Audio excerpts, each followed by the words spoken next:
Hello students, good morning. संस्कार भारती की digital classes में आपका स्वागत है। अपन जो पिछली क्लास या लास्ट क्लास के अंदर जो लेसन क्लोज किए थे या अपन ने जो लेसन का पूरा किया था वो था लोकोमोशन, जिसके अंदर अपन ने अलग अलग सिस्टम के बेस पे अलग अलग पोडियल टाइप के लोकोमोशन देखे थे, जिसके अंदर पहला अपना सूडोपोडियल था, दूसरा अपना जो था वो पैरापोडियल, फिर फ्लैजिला टाइप का देखा था, फिर सीलिया टाइप का देखा और फिर पेडल, और अंतिम जो देखा था वो किस प्रकार का था, अंतिम अपना था ट्यूब फिट, जो स्टारफिश के अंदर अपन ने कंप्लीट किया था। इसके बाद अगला जो अपना लेसन है वो है स्कल्टन। स्कल्टन की अगर अपन बात करते हैं तो स्कल्टन को जनरली अपन क्लासिफाई करते हैं या इसकी डेफिनेशन देते हैं तो यही देते हैं कि शरीर में पाए जाने वाले, अपन ह्यूमंस के स्कल्टन की बात करते हैं तो कैसे इसको डेफिनेशन देते हैं इसकी, कि शरीर में पाए जाने वाले कैल्शियम कार्बोनेट के कठोर संरचनाएं जो शरीर को मजबूत और आधार प्रदान करती है वही क्या कहलाता है, कंकाल कहलाता है। ठीक है, यानी कि अपने शरीर में पाए जाने वाले कठोर संरचना युक्त ऐसी आकृतियां या ऐसी हड्डियां जो अपने शरीर को सहारा प्रदान करती है या अपने शरीर को सुरक्षा प्रदान करती है वही क्या कहलाता है, कंकाल कहलाता है। तो कंकाल को अलग अलग रूप से 3 भागों में बांटा गया है। उससे पहले अपने जो इनवर्टिब्रेट के अंदर भी एकशरीकी जो प्राणी है उनके अंदर भी स्कल्टन या इनके शरीर में या इनके शरीर के बाहर किसी ना किसी प्रकार से इनके अंदर स्कल्टन पाया जाता है। जैसे अपन बात करते हैं कुछ प्रोटोजोन्स के अंदर भी स्कल्टन पाया जाता है, कुछ पोरिफेरा के फाइलम के अंदर भी स्कल्टन पाया जाता है, साथ ही साथ पाया जाता है पूरे अदर जैसे आर्थ्रोपोडा के अंदर। बाहर की तरफ अपन बात करते हैं तो काइटिन की लेयर पाई जाती है, मोलस्का के एनिमल्स की बात करते हैं तो कैल्शियम कार्बोनेट का आवरण पाया जाता है। ये इनकी सुरक्षा के साथ साथ इनको एक मजबूत आधार प्रदान करते हैं, इसीलिए इनको क्या कहा जाता है, कंकाल कहा जाता है। तो अपन एकशरीकियों के लिए जो कंकाल की जो परिभाषा लिखते हैं या स्केलेटन की जो परिभाषा लिखते हैं वो इस प्रकार हो जाएगी।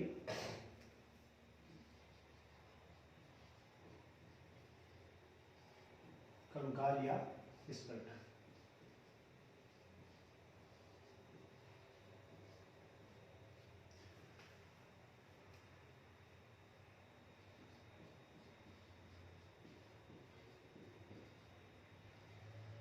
प्राणियों के शरीर में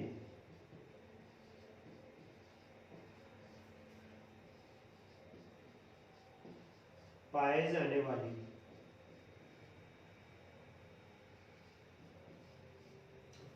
वाली कठोर संरचनाएं जो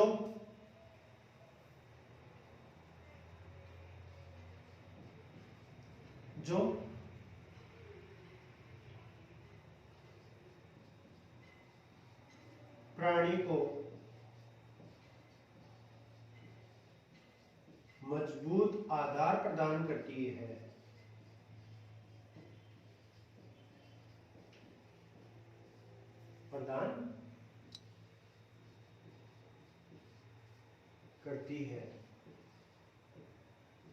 या करता है कंकाल या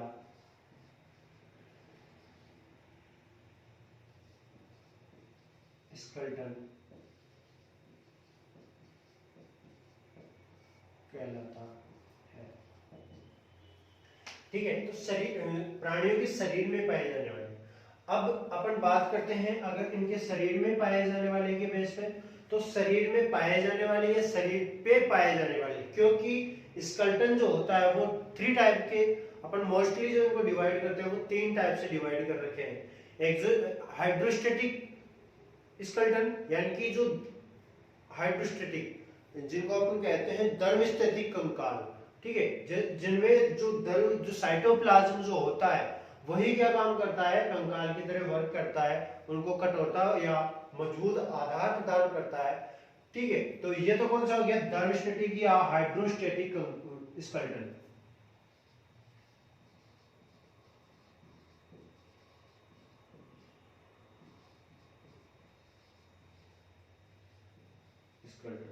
या जिसे कहते हैं दर्वस्टेटिक कंकाल, सॉरी फर्स्ट नंबर का है ये।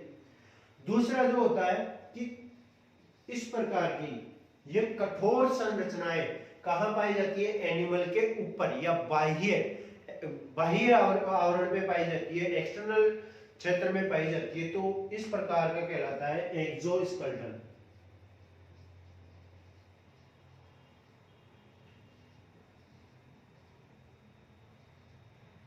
ठीक है, यानी कि ऐसी संरचनाएं जो शरीर के बाहर उपस्थित होती है और शरीर को मजबूत आधार प्रदान करती है, बाह्य कंकाल कहलाता है। तीसरा जो होता है वो होता है एंडोस्केलेटन। एंडोस्केलेटन यानी कि शरीर के अंदर, प्राणी के शरीर में, शरीर के अंदर कठोर संरचनाएं होती है जो शरीर को क्या करती है, मजबूती प्रदान करती है या मजबूत आधार प्रदान करती है, एंडोस्केलेटन कहलाता है। ठीक है, अब बात करते हैं इनके कि इनके जो प्रमुख कार्य है या जिनके प्रमुख मुख्य जो कार्य है वो क्या है, इस स्केलेटन का जो मुख्य कार्य है वो क्या है। तो इनके जो विभिन्न कार्य है वो क्या है, अपन कह सकते हैं कि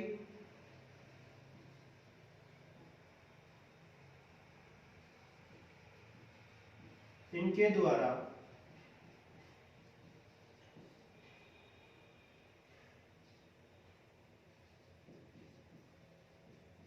विभिन्न कार्य या इनके द्वारा विभिन्न कार्यों का संपादन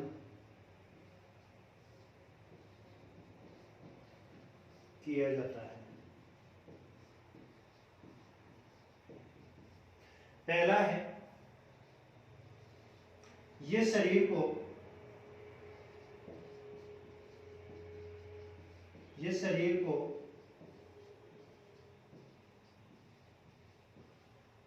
मजबूती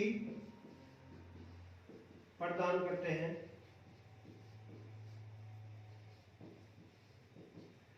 ठीक है, तो ये इनका जो पहला जो कार्य होता है वो क्या होता है, शरीर को मजबूती प्रदान करते हैं। जैसे कि अपन ह्यूमंस की बात करते हैं, तो ह्यूमंस के अंदर अगर टिबिया फिबुला को बाहर निकाल दिया जाए या फीमर को बाहर निकाल दिया जाए, तो फीमर को बाहर निकाल देने के बाद क्या पैर से अपन गति कर सकते हैं? नहीं कर सकते। क्यों? क्योंकि अपने अंदर जो मजबूत जो पार्ट है या जो गतिशील करने के लिए जो मजबूत पार्ट इसके अंदर पाया जाता है वो क्या हो गया, उसको बाहर निकाल दिया गया, इसीलिए ये इसको मजबूती प्रदान नहीं कर सकते। ठीक है, दूसरा जो है आपके वो है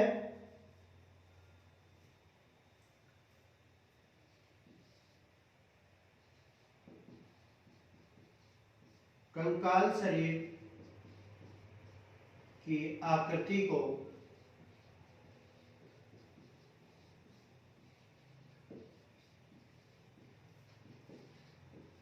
बनाए रखते हैं, बनाए रखने में सहायता करते हैं। ठीक है, इसके अंदर मजबूती प्रदान करते हैं और साथ में ही एवं सहारा प्रदान करते हैं।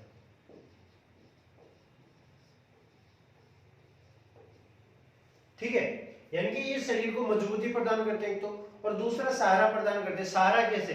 जैसे अपन बात करते हैं कि अगर ह्यूमन में से पूरा कंकाल यहाँ अपन कपाल से लेकर नीचे जो फीमर या जो अपने फुट की जो मेटाटार्सल्स है वहां तक की पूरी बोन्स को बाहर निकाल दे, वहां तक की पूरी बोन्स को बाहर निकाल दे, तो अपना जो भी जो अपना जो बॉडी है या बॉडी मास जो है वो क्या हो जाएगा, बिल्कुल एक बॉल के रूप में इकट्ठा हो जाएगा। और अपन अपनी बात करते हैं, जो यहाँ पे जो नोज बोन पाई जाती है उसको भी अगर बाहर निकाल दे तो अपनी नाक क्या हो जाएगी, बिल्कुल टेढ़ी मेढ़ी, किधर कभी इधर जाएगी कभी इधर जाएगी।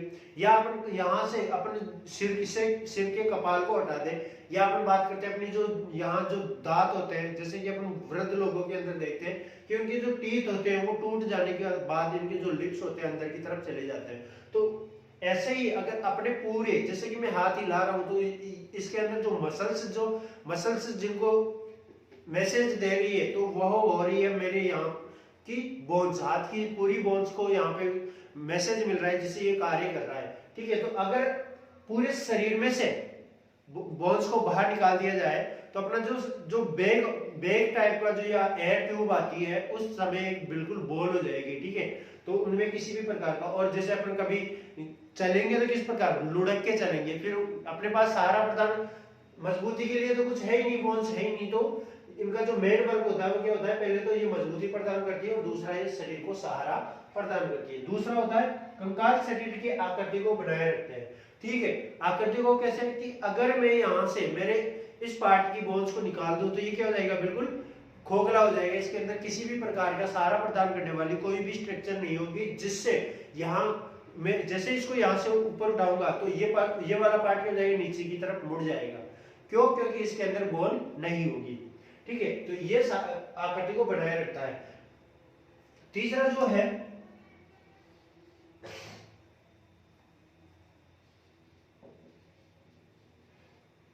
कंकाल शरीर की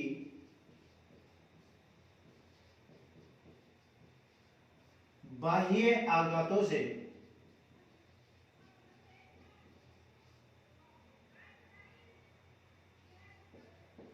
रक्षा करता है।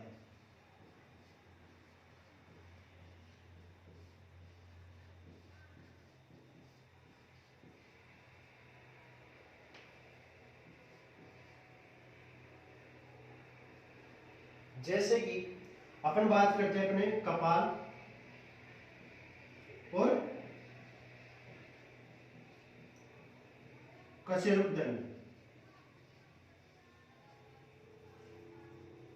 कशेरुकदंड या मेरुदंड जो है अपने अंदर पाई जाती है, ये किसकी रक्षा करती है, ये सेंट्रल नर्वस सिस्टम की रक्षा करती है। किसकी, सीएनएस की, सेंट्रल नर्वस सिस्टम की ये रक्षा करते हैं। ठीक है, दूसरा जो अगर अपन बात करते हैं अपनी फसलियां, ये जो रिब्स जो होती है, रिब्स किस किस को रक्षा करता है, रिब्स करता है अपने लंग्स, हार्ट, लीवर और इनके साथ ही अदर ऑर्गन, या अदर ऑर्गन के अंदर जैसे अपन बात करते हैं फेरिंग्स,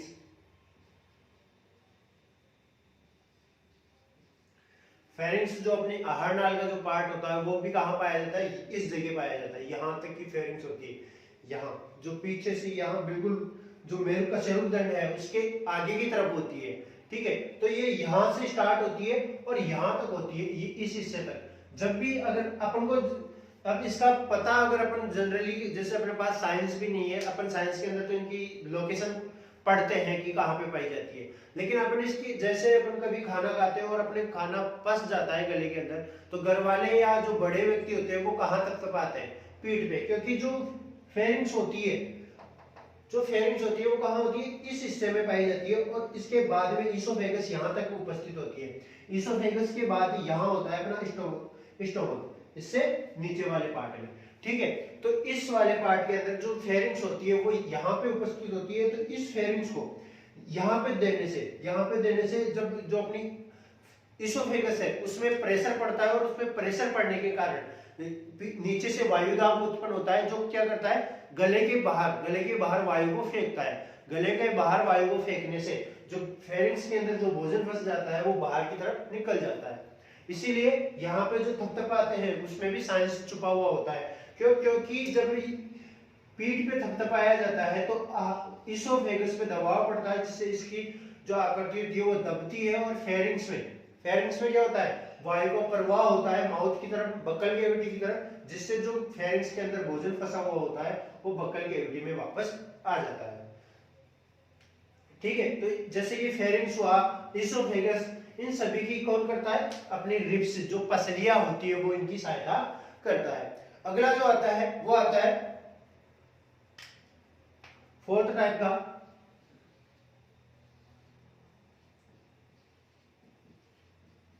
कंकाल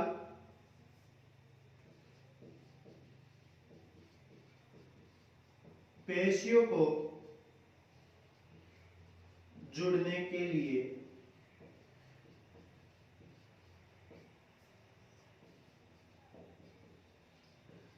संधि तल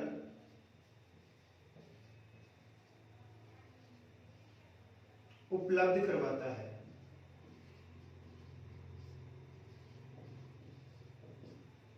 ठीक है, संधि तल कैसे, जैसे कि यहाँ बोन है और यहाँ पे क्या है, मसल्स भी पाई जाती है। जैसे कि अपन बात करते हैं जो जिन्हें कहते हैं सामान्यतः, एक बार देखना पड़ेगा मुझे, उनको कहते हैं, मेरे को याद था, एक मिनट में देख के बताता।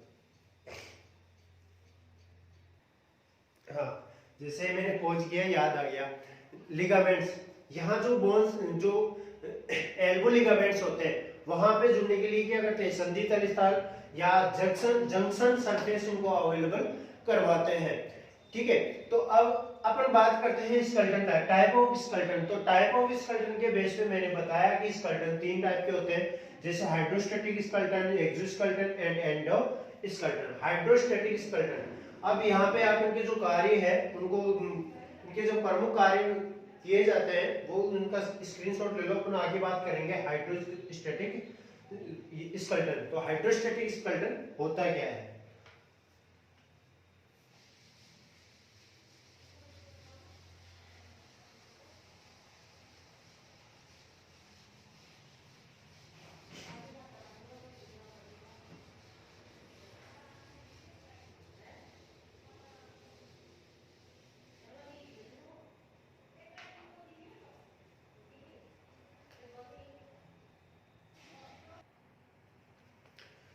तो हाइड्रोस्केलेटन की बात करते हैं, हाइड्रोस्टैटिक स्केलेटन। तो इसको, इसमें जो होता है वो, इसको कहा जाता है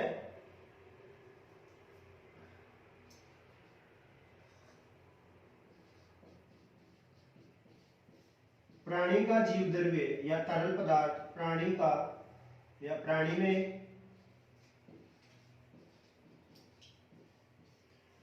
पाए जाने वाला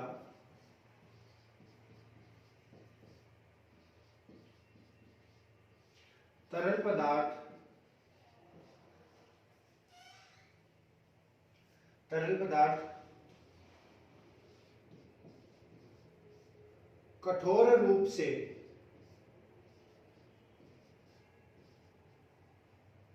कंकाल का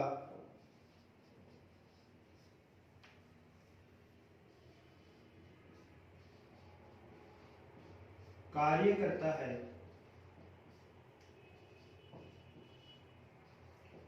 तो यह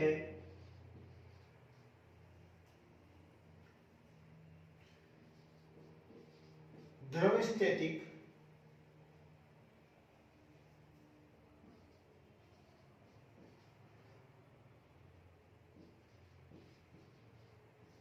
द्रवस्थैतिक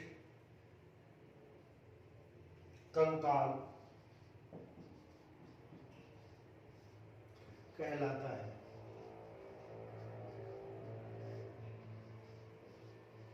ठीक है, जैसे कि अपन एग्जांपल ले, तो एग्जांपल के अंदर अपन बात करते हैं जो फाइलम एनेलिडा है, फाइलम एनेलिडा।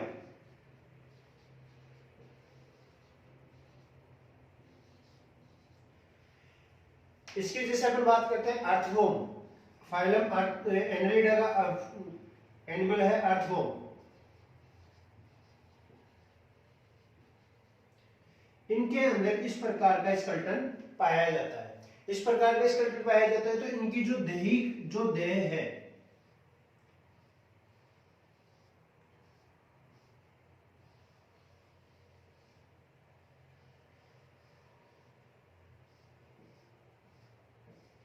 इन देह की जो मसल्स, जो भी मसल्स होती है, या लॉन्गिट्यूडिनल या इनके लेटरल जो मसल्स होती है, या तो लॉन्गिट्यूडिनल होगी या लेटरल जो मसल्स होगी, उनके अंदर जब कॉन्ट्रैक्शन होगा तो कॉन्ट्रैक्शन की वजह से जो इनका तरल द्रव्य है वो क्या करेगा, एक से दूसरी तरफ क्या हो जाएगा, प्रसारित हो जाएगा। लेकिन प्रसारित होने के बाद जब इनमें द्रव स्थितिक, या अपन बात करते हैं इनमें कॉन्ट्रैक्शन, जैसे ही अपन बात करते हैं लॉन्गिट्यूडिनल जो मसल्स है उनके अंदर कॉन्ट्रैक्शन होगा, तो यहाँ का जो पार्ट होगा वो इस तरीके से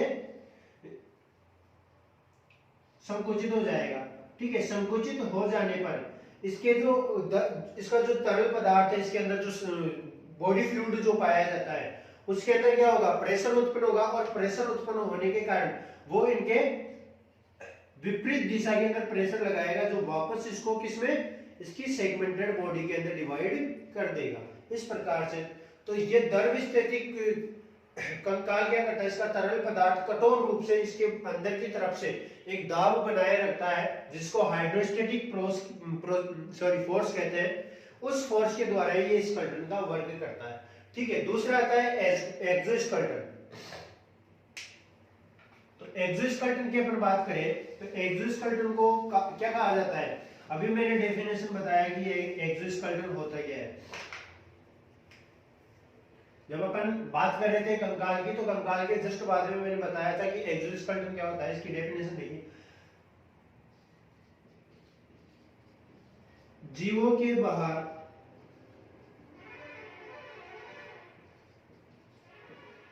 पाए जाने वाली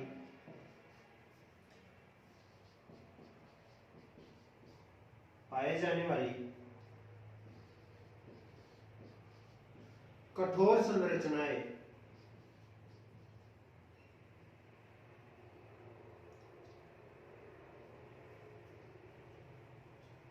तो मैंने यहाँ पे भी गलत लिख दिया संरचनाएं, तो भी मैं देखा ये छोटा क्यों दिख रहा है मेरे को, संरचनाएं पाए जाने वाली कठोर संरचनाएं जो जीव को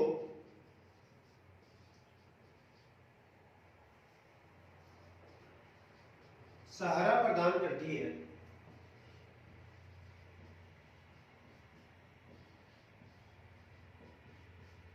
करता है।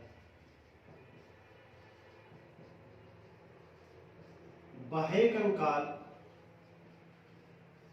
या एक्सोस्केलेटन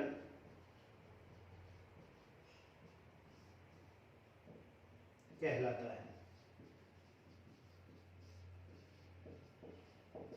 ठीक है, और इस प्रकार का अपन बात करते हैं तो मोलस्कन एनिमल्स जो होते हैं उनके मोलस्कन एनिमल के अंदर जो ऊपर पाई जाती है कैल्शियम कार्बोनेट का कवच, या अपन बात करते हैं जो क्रेब्स, जो केकड़े होते हैं उनके ऊपर जो खोल पाया जाता है, वो किस में आता है, सभी एक्सोस्केलेटन में आता है, जो शरीर को सहारा प्रदान करता है। सहारा प्रदान करने के साथ साथ यह उसको मजबूती से बाहर की तरफ से कवर रखता है, जिससे किसी भी प्रकार के जो अदर छोटे एनिमल्स जो होते हैं वो इनको प्रदान प्रदान ये सही है, हाँ ठीक है, प्रदान करती है, आसानी से उसको बचाया जा सकता है। ठीक है, जैसे कि अपन बात करते हैं सीपी, या अपना जो पाइला जो है, जिसे घोंगा अपन कहते हैं, पाइला की अपन स्ट्रक्चर देखते हैं तो इस टाइप से अपन को स्ट्रक्चर दिखाई देती है।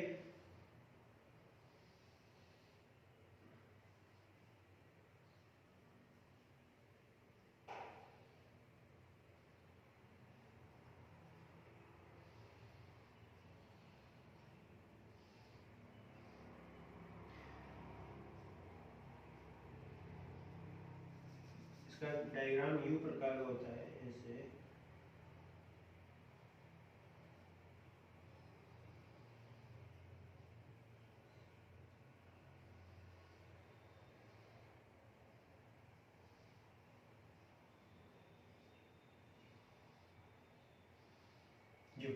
तो ये जो ऊपर का कवर जो होता है ये किसका बना होता है, कैल्शियम कार्बोनेट का बना होता है। ठीक है, कैल्शियम कार्बोनेट का बना हुआ होता है। ये इसको क्या करता है, सहारा प्रदान करने के साथ साथ इसको सिर्फ एक पोर पाया जाता है, ये पोर पाया जाता है। इस पोर में से ही इसका हेड एंड इसका फुट बाहर निकलता है। ठीक है, जो अपन ने किसमें पढ़ा था, अपन लोकोमोशन में भी इसकी बात कर चुके हैं। तो इस प्रकार का ये बाह्य इसमें एक्सोस्केलेटन पाया जाता है। अब अगली जो आता है वो है अपने एंडोस्केलेटन। तो एंडोस्केलेटन की बात करते हैं तो एंडोस्केलेटन की परिभाषा क्या होगी, जीवों के अंदर या जीवों के भीतर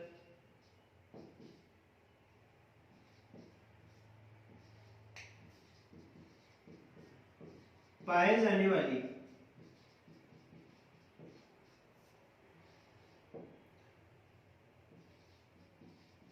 कठोर संरचनाएं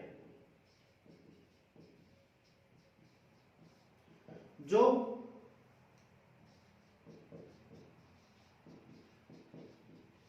शरीर को सहारा प्रदान करती है,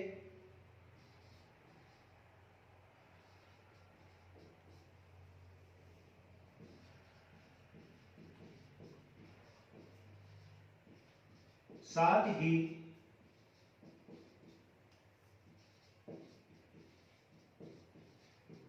पेशियों को जुड़ने के लिए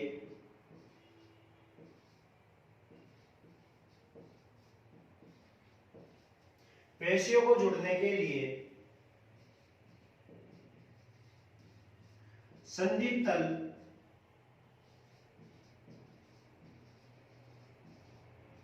उपलब्ध करवाती है।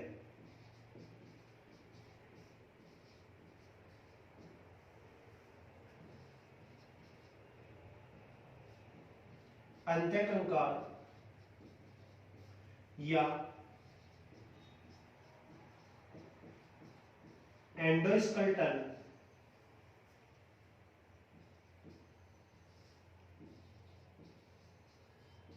कहलाता है।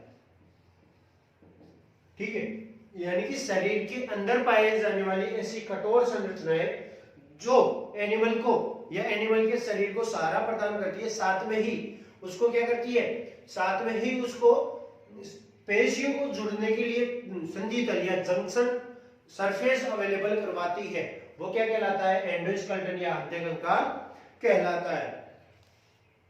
जैसे कि कुछ पोरिफेरा या कुछ स्लेंटेट्रा के साथ साथ पोरिफेरा या आप बात करते हैं प्रोटोजोन के साथ साथ इकाइनोडर्मेटा या आर्थ्रोपोडा के अंदर पाए जाने वाली एपिडीम टाइप, जो उसके एपिडीम एक प्रकार का एक इस काइटिन का बना पार्ट होता है जो आर्थ्रोपोडा के एनिमल के अंदर पाया जाता है। ठीक है, और वो क्या काम करता है, बॉडी को सहारा प्रदान करने का काम करता है। और आर्थ्रोपोडा के एनिमल जो होते हैं उनके अंदर भी उनके अंदर बाह्य या एक्सोस्केलेटन भी पाया जाता है। जैसे अपन बात कर रहे थे किसकी, पेलिमोन की।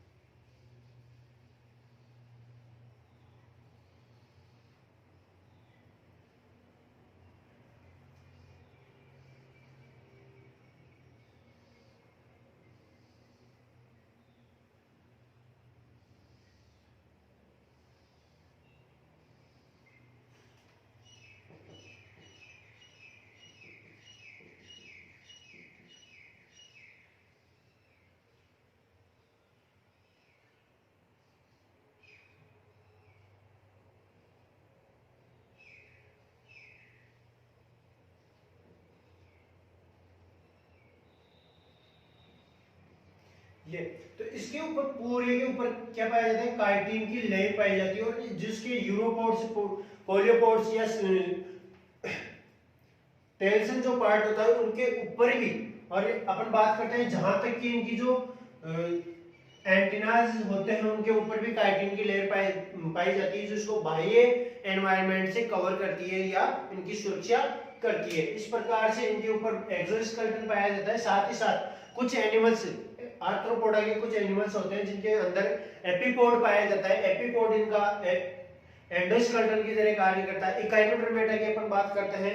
इकाइनोडर्मेटा के अंदर पाया जाने वाला स्टारफिश, जो अपन ने लास्ट 2 फीट के अंदर पढ़ा था, तो इनके अंदर भी कैल्शियम की प्लेटें पाई जाती है, जो इनको इनके अंदर की तरफ प्रति ईच 1 आर्म्स के अंदर 5 आर्म्स पाई जाती है, उनके अंदर कैल्शियम की प्लेटें पाई जाती है, जो इनको एंडोस्केलेटन का कार्य करती है।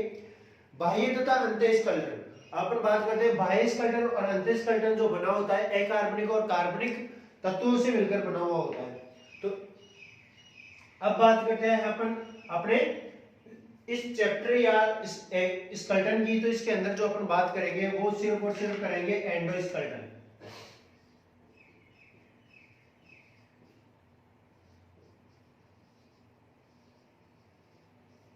एंडोस्केलेटन टाइप का अपन स्टडी करेंगे।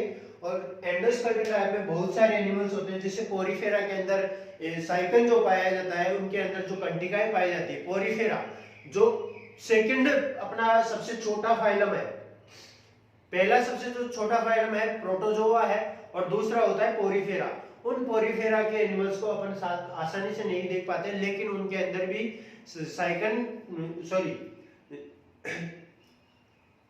कंटिका युक्त या अपन कह सकते हैं स्पाइकल्स के रूप में एंडोस्केलेटन पाया जाता है, जो तीन प्रकार का होता है। मुख्यतः 3 प्रकार का होता है, जिसके अंदर एक तो होता है सिंगल स्पाइकल्स, दूसरा होता है जिसे अपन कहते हैं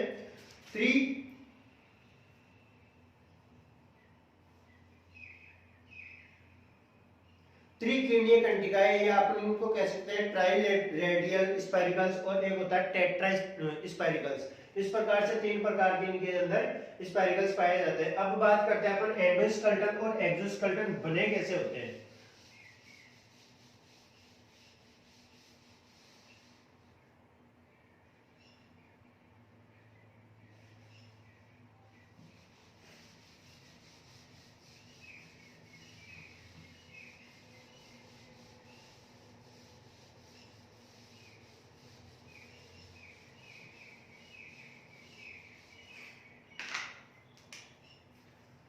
एंडोस्केलेटन और एक्सोस्केलेटन किसके बने होते हैं?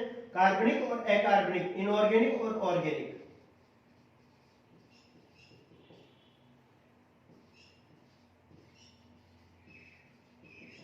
ऑर्गेनिक मेटल से ये बने हुए होते हैं, जिसके अंदर इनऑर्गेनिक की बात करते हैं अपन, तो इनऑर्गेनिक की कैसे होते हैं? मजबूत होते हैं, सॉलिड होते हैं।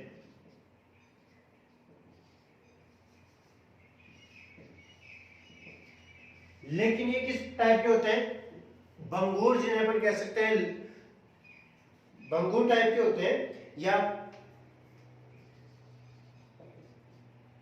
ब्रिटल टाइप के होते हैं। ब्रिटल का मतलब होता है कि अगर कोई स्ट्रक्चर सीधी होती है तो वो सीधी होती है, उसमें लचीलापन नहीं पाया जाता। ठीक है, तो भंगुर टाइप की होती है। और दूसरा ऑर्गेनिक मेटल जो होते हैं, ऑर्गेनिक मेटल कैसे होते हैं? ये स्मूथ होते हैं, या अपन कह सकते हैं स्मूथ होते हैं, लेकिन फ्लेक्सिबल होते हैं।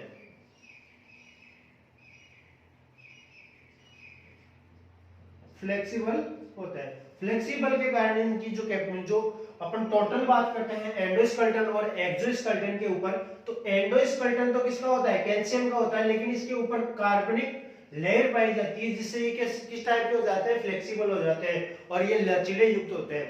ठीक है, तो इसके साथ ये दोनों मिलकर किसका निर्माण करती है? एंडोस्केलेटन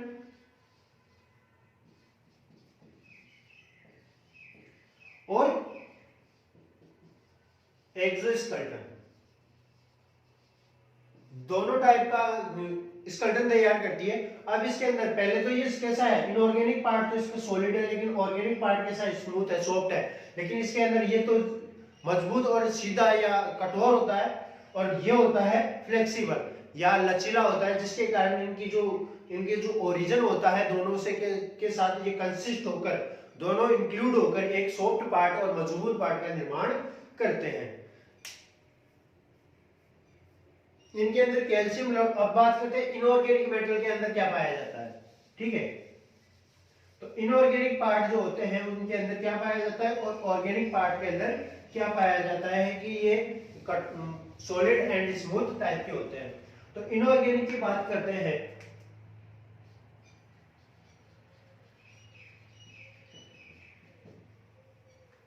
इनऑर्गेनिक की बात करते हैं तो इनऑर्गेनिक के अंदर अपने पाए जाते हैं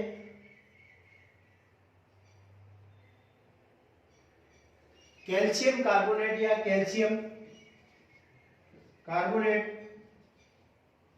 +3 जिसे अपन कहते हैं। और इन ऑर्गेनिक मेटल के अंदर जो पाया जाता है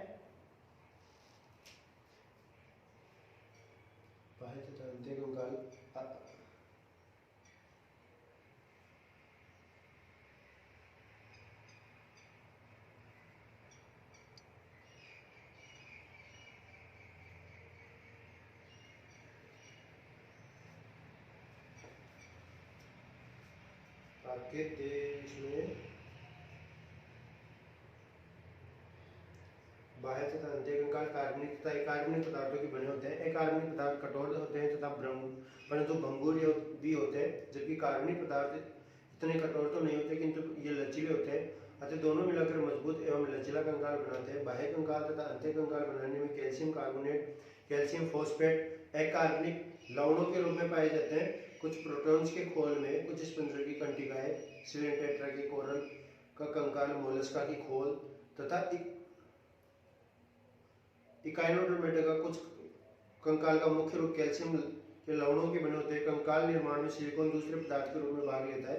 इससे बने कंकाल पारदर्शी कांच की तरह होते हैं तथा इस तरह का कंकाल कुछ प्रोटोजोआ में तथा स्पंजों की कंटिकाओं के रूप में पाया जाता है।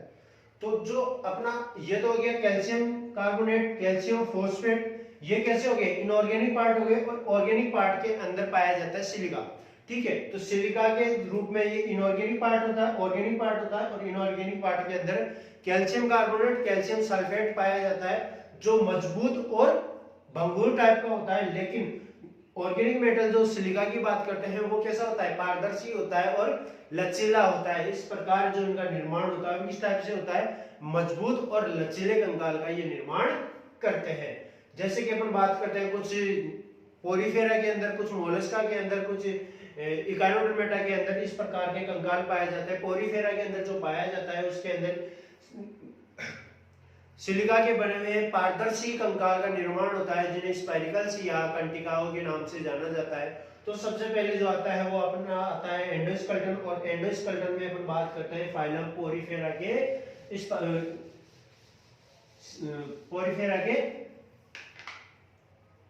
साइकन की। ठीक है, तो स्पाइरिकल्स ऑफ साइकन, मैं इसमें इंक डाल लेता हूं।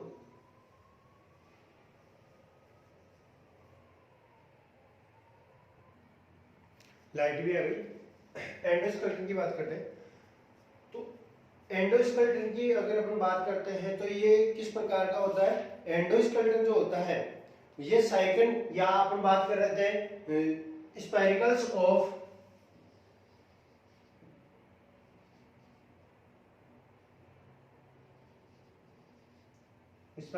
ऑफ साइकन। ठीक है, साइकन के अंदर पाए जाने वाले स्पाइरिकल्स। तो स्पाइरिकल्स जो होती है ये इसकी बहुत ये पोरीफेरा के साइकन में होती है। जैसे अपन बात करते हैं फाइलम,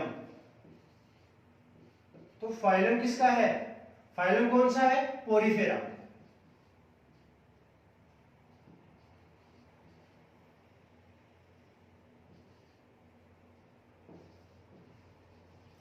पोरीफेरा के जो जंतु है साइकन, उसके अंदर इस प्रकार का स्केलेटन पाया जाता है जो एंडोस्केलेटन होता है। किस टाइप का होता है, एंडोस्केलेटन टाइप का होता है। इसके अंदर जैसे कि अपन बात करते हैं इनके अंदर जो कंटिकाएं पाई जाती है स्पॉन्जिल आकार की होती है और इतनी इनके अंदर जो पाई जाने वाली स्पाइरिकल्स होती है ये इतने सुविकसित होती है और इनके लिए इतनी महत्वपूर्ण होती है साइकन के लिए कि इनका क्लासिफिकेशन भी इनके ऊपर निर्भर करने लग गया है। कैसे कि पोरीफेरा के साइकन में पाए जाने वाले स्पेरिकल्स की बेस पे कि ये किसके बने हुए होते हैं या इनके अंदर किस प्रकार की आकृति होती है, उनके बेस पे इनको क्लासिफाई किया गया है। और जो पहला क्लासिफाई करने के लिए जो इनका वर्ग है, जैसे अपन बात करते हैं फाइलम पोरीफेरा के अंदर पाए जाने वाली क्लास अलग अलग होती है और वो डिपेंड करती है किसकी, स्पाइरिकल्स के ऊपर। तो पहला है कैलकेरिया,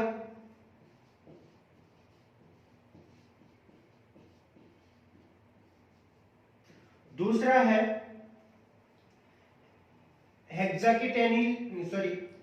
हेक्सा या हेक्सेकिनेलिया,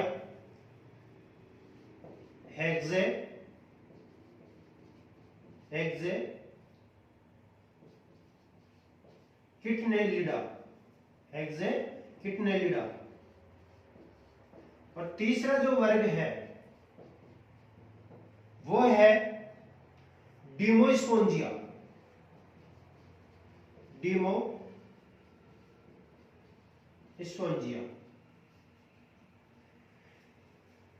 ठीक है। तो फाइलम पोरीफेरा के साइकन के अंदर जो स्पाइरिकल्स पाए जाते हैं, जो कंटिकाएं पाई जाती है, ये इन साइकन के लिए इतनी महत्वपूर्ण होती है या पोरीफेरा के जीवों के लिए इतनी महत्वपूर्ण होती है कि जो पोरीफेरा का क्लासिफिकेशन किया गया है, जो वर्गीकरण किया गया है और उनके अंदर जो वर्ग पाए जाते हैं, वर्ग या अपन जिसे कहते हैं क्लास जो होती है, उनका क्लासिफिकेशन भी किसके ऊपर डिपेंड करने लग गया, स्पाइरिकल्स के ऊपर। जैसे अपन बात करते हैं कैलकेरिया जो होती है, इसके अंदर जो स्पाइरिकल्स पाए जाते हैं वो कैल्शियम के बने हुए होते हैं। किसके बने हुए होते हैं? कैल्शियम के बने हुए होते हैं। और ये जीवों के अंदर पाए जाने वाले एक्टोप्लाज्म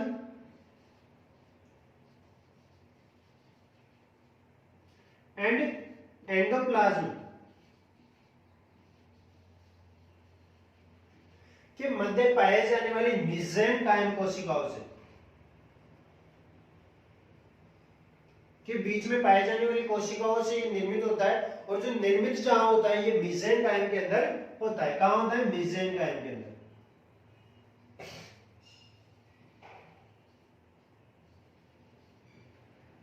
मेसेंकाइम के अंदर इनका निर्माण होता है। और ये सीधा ही सिलोन कैनाल जो होती है या इनकी जो बॉडी के कैनाल जो पाई जाती है, इनके साथ ये अटैच होते हैं।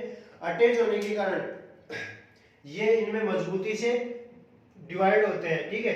अब इनके अंदर जो पाए जाने वाले जो स्पाइरिकल्स है, इनके अलग अलग रेंज निकलती है। अलग अलग रेंज की मतलब कि जैसे कोई एक होगी, ठीक है, यानी कि ये सीधी स्ट्रेट होगी, दूसरी होगी तो इनके अंदर किरणें पाई जाती है अलग अलग टाइप की, वो इस टाइप से अलग तीन टेट्रा युक्त ट्राई एक्सोन युक्त हो सकती है या फिर हो सकती है टेट्रा एक्सोन।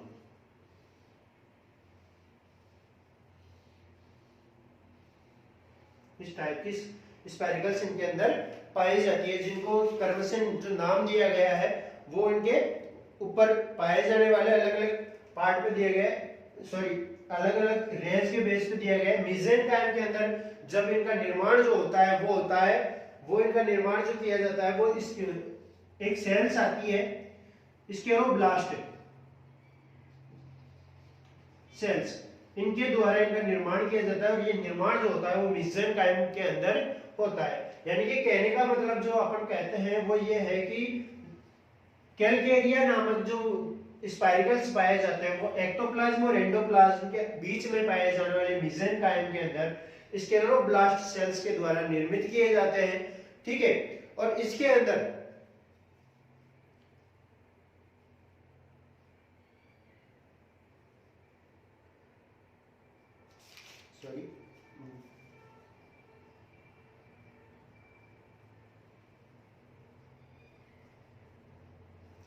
अब अपन बात कर रहे थे किसकी, कि स्पाइरिकल्स किस प्रकार के होते हैं। तो इस या साइकन की बात करते हैं तो साइकन के अंदर जो स्पाइरिकल्स है, जो कंटिकाएं पाई जाती है वो कांच के समान पारदर्शी होती है। और इनके अंदर निकलने वाले रेज के बेस पे इनको 3 भागों में डिवाइड किया गया है। कौन कौन से भागों में डिवाइड किया गया है वो अपन बात करते हैं। पहला जो है वो है मोनोएक्सोन स्पाइरिकल्स, ठीक है।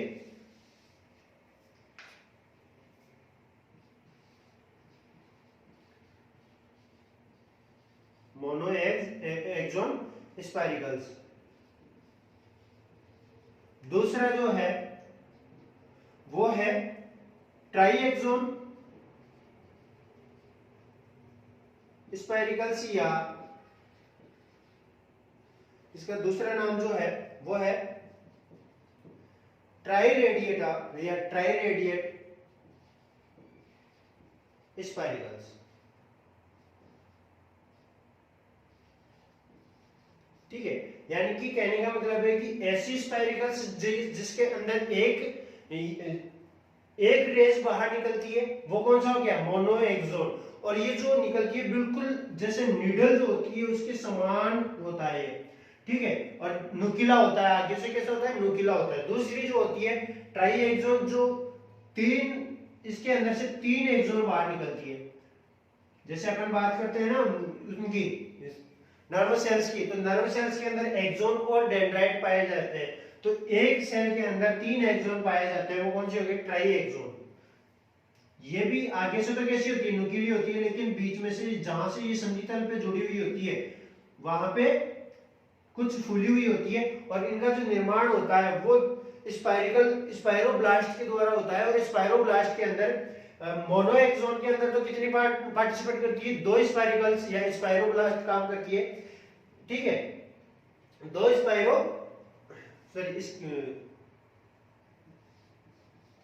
Scleroblast sales. तो मोनोएक्सोन को तो जो सेल्स डेवलप करती है वो कितनी होती है, 2 सेल होती है, ठीक है। और जो ट्राइएक्सोन स्पाइरिकल्स या ट्राइरेडिएट स्पाइरिकल्स को जो बनाने के लिए स्क्लेरोब्लास्ट जो सेल्स होगी वो कितनी पार्टिसिपेट करेगी, 3। और अगली जो है तीसरी टाइप की वो है आपके टेट्राएक्सोन स्पाइरिकल्स। अब इस सेल को डेवलप करने के लिए स्क्लेरोब्लास्ट की 4 सेल पार्टिसिपेट करती है और इसका निर्माण करती है, और इससे जो स्पाइरिकल्स जो रेज निकलती है वो 4 रेज निकलती है। इस प्रकार से अब अपन मोनोएक्सोन स्पाइरिकल्स, ट्राइएक्सोन स्पाइरिकल्स एंड टेट्राएक्सोन स्पाइरिकल्स को डिटेल में स्टडी करेंगे, वो करेंगे अपन नेक्स्ट क्लास या स्केलेटन पार्ट 2 के अंदर, ठीक है। अभी तक यहाँ पे अपन ने जो पढ़ा उसके अंदर अपन ने पढ़ा कि स्केलेटन क्या होता है, स्केलेटन को कितने भागों में बांटा गया है, और ये भाग तीनों भाग जो होते हैं वो किस टाइप के होते हैं। एंडोस्केलेटन में साइकिल का जो स्पाइरिकल्स होते हैं वो किसके द्वारा बने हुए होते हैं, और उनका वर्गीकरण किसके बेस पे किया गया है, ये सारा अपन ने पढ़ा। आगे बात करेंगे अपन स्पाइरिकल्स के अंदर पाए जाने वाले मोनोएक्सोन, ट्राइएक्सोन और टेट्राएक्सोन, और बात करते हैं यहाँ पे मोनोएक्सोन का निर्माण कैसे होता है। तो इसके अंदर स्क्लेरोब्लास्ट के 2 पार्ट होते हैं, स्क्लेरोब्लास्ट के दोनों पार्ट इसके फॉर्मेशन में पार्टिसिपेट करते हैं, और इसके निर्माण में एक तो इसका जो पार्ट होता है वो इसके लेंथ को बढ़ाता है और दूसरा इसकी थिकनेस को बढ़ाता है। इस प्रकार से इसके अंदर पार्टिसिपेट होता है, और सेम प्रोसेस इन दोनों के अंदर भी होती है, लेकिन इसमें 2 सेल्स पार्टिसिपेट करती है और इसमें एक स्पाइरिकल्स या स्क्लेरोब्लास्ट काम में आता है, ठीक है। आगे अपन जो बात करेंगे नेक्स्ट क्लास में बात करेंगे।